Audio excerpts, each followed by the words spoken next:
서울 부동산 시장에 초비상이 걸렸습니다. 정부가 10월 15일 서울 전역과 경기 일부를 포함한 수도권 12개 지역을 규제지역 및 토지거래 허가구역으로 지정하면서 시장은 즉각적으로 반응했습니다. 발표 직후 성동구와 마포구 등 비강남권을 중심으로 매물이 급격히 사라졌고 전월세 시장에 대한 우려가 커지고 있습니다. 이번 부동산 대책의 핵심은 주택가격에 따라 대출 한도를 제한하고 토지거래에 대한 허가제를 확대 적용하는 것입니다. 특히 16일부터는 대출 규제가, 20일부터는 토지거래 허가제가 본격적으로 시행됩니다. 이로 인해 부동산 시장은 빠르게 반응하고 있습니다. 서울 성동구의 한 아파트 단지인 대림강 변타운에선 전용 면적 59평방미터와 84평방미터 매물이 각각 단 한 건씩만 남아있는 상황입니다. 마포, 은평, 노원 등에서는 오늘 계약 가능, 급매라는 문구가 붙은 매물이 급하게 정리되고 있습니다.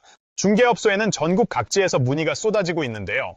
토지거래 허가제 시행 전에 갭 투자가 가능한 매물이 있는지, 당장 계약할 수 있는 물건이 있는지를 묻는 전화가 계속되고 있습니다. 실제로 계약서를 서두르려는 고객들과 자금 조달 계획서를 미리 준비하려는 이들도 급증하고 있습니다. 전문가들은 이번 규제의 효과가 단기간 내에 시장을 얼어붙게 만들 것으로 보고 있습니다. 건국대학교 박합수 교수는 이번 대책은 거래를 꽁꽁 묶는 수준의 규제라며 상급지 갈아타기와 갭 투자뿐만 아니라 저가부터 초고가 주택까지 전반적인 거래 위축이 예상된다고 말했습니다. 이처럼 매매가 줄어들면 전세 시장으로 수요가 몰리게 됩니다. 하지만 전세 매물도 부족해지고 있어 실수요자들이 월세로 밀려날 가능성이 높습니다.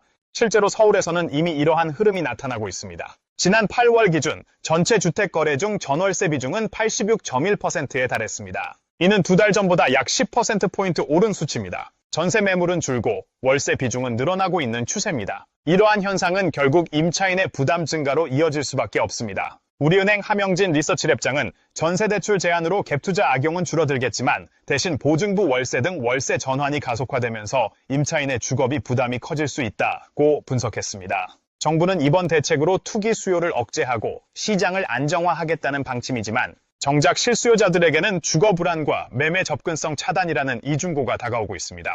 15억 원 이하 아파트에 수요가 쏠릴 가능성도 제기되고 있고 규제의 사각지대에 있는 비규제 지역이나 비아파트 매물로의 풍선 효과도 우려되고 있습니다.